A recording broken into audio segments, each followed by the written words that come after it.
Haryana group D का exam हुआ है 21 और 22 अक्टूबर को। अभी तक तो यही था कि शायद जो एग्ज़ाम है, जो पेपर है वो लीक नहीं हुआ है। लेकिन एक बहुत बड़ी खबर आ गई है अब कि चतुर्थ श्रेणी के जो पदों के लिए सीईटी में गड़बड़ी करने वाले रोहतक के 2 युवकों को गिरफ्तार किया गया है। तो यहाँ पे पुलिस को आशंका ये है कि ये शायद जो है 8-10 लोगों का एक ग्रुप है जो पेपर लीक करवाता है। लेकिन अभी पूरी खबर आनी बाकी है। लेकिन यहाँ पर एक बात ये देखने की है कि ये जो गिरफ्तार जो किए गए हैं वो किए गए थे उसी दिन जिस दिन एग्ज़ाम था। और खबर कब निकल के आई है अब 28 तारीख को, यानी कि पूरा 1 हफ्ता जो है इसमें निकल गया। 1 हफ्ते से जो पूरी खबर है वो दबा के रखी गई थी, यानी पूरा प्रेशर था कि इस खबर को लीक ना किया जाए, लोगों तक ये बात ही ना पहुँचे कि पेपर लीक हुआ है। यानी अब किसका दबाव था ये अभी तक कुछ नहीं कह सकते हैं। किसका हो सकता है ये आप भी अच्छे से जानते हैं, क्योंकि अभी जो है इलेक्शन आने वाले हैं और अगर ये खबर लीक होती तो जो है किसके ऊपर प्रेशर आता? सरकार के ऊपर ही आना था कि पेपर जो है लीक हो गया है। तो अब देखिए बात ये है कि पेपर हुआ कैसे लीक और कैसे इस बात का पता लगा? तो यहाँ पे देखिए एक कांस्टेबल भी यहाँ पे जो है इसमें शामिल रहा है। यानी आपको पता ही है कि अंदर के लोग जब तक शामिल ना हो कोई इस तरह के काम जो करने आसान नहीं होते हैं। तो एक कांस्टेबल भी जो इसमें पाया गया है।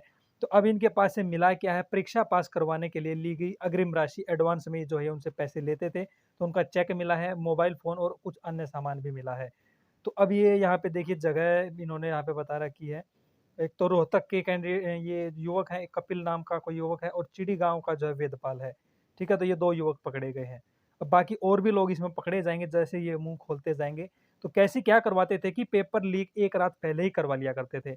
और क्या करते हैं जिन कैंडिडेट्स का पेपर करवाना होता था, जिन्होंने पैसे दिए हैं, उनको 1 रात पहले बैठाकर तैयारी करवाई जाती थी और फिर अगले दिन खुद ही उनको सेंटर पे छोड़ के आते। कुछ पैसे एडवांस ले लेते और उनके जो डॉक्यूमेंट्स हैं, मोबाइल फ़ोन वो रख लेते अपने पास।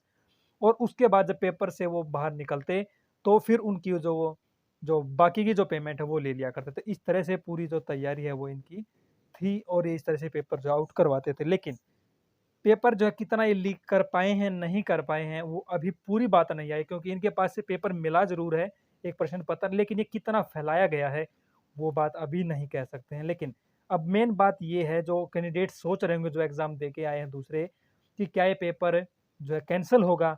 देखिए, मैं जहाँ तक अपनी बात करूँ, जहाँ तक मुझे लगता है ये पेपर कैंसल नहीं होगा, क्योंकि इलेक्शन का टाइम है और सरकार ऐसा कुछ भी नहीं करना चाहती है कि जिससे सरकार को नुकसान हो, ठीक है?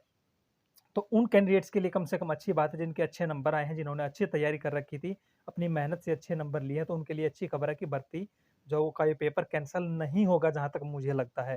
क्योंकि अभी अगर कैंसल कर दिया जाता है, तो फिर सरकार के सामने मुश्किल खड़ी हो जाएगी कि भर्ती के कैंसल होने की वजह से, क्योंकि इलेक्शन में इसका बुरा असर पड़ेगा। क्योंकि जो ये परीक्षाएँ हैं, जो भर्तियाँ हैं, यही सरकार के लिए एक तरह से इलेक्शन लड़ने का एक तरह से हथियार होता है ताकि युवाओं को अपनी ओर आकर्षित किया जा सके। तो मेरा मानना है एग्ज़ाम कैंसल नहीं होगा, बाकी इसमें ज आगे जैसे-जैसे जाँच बढ़ती जाएगी, बाकी देखने वाली बात है इसमें होता क्या है।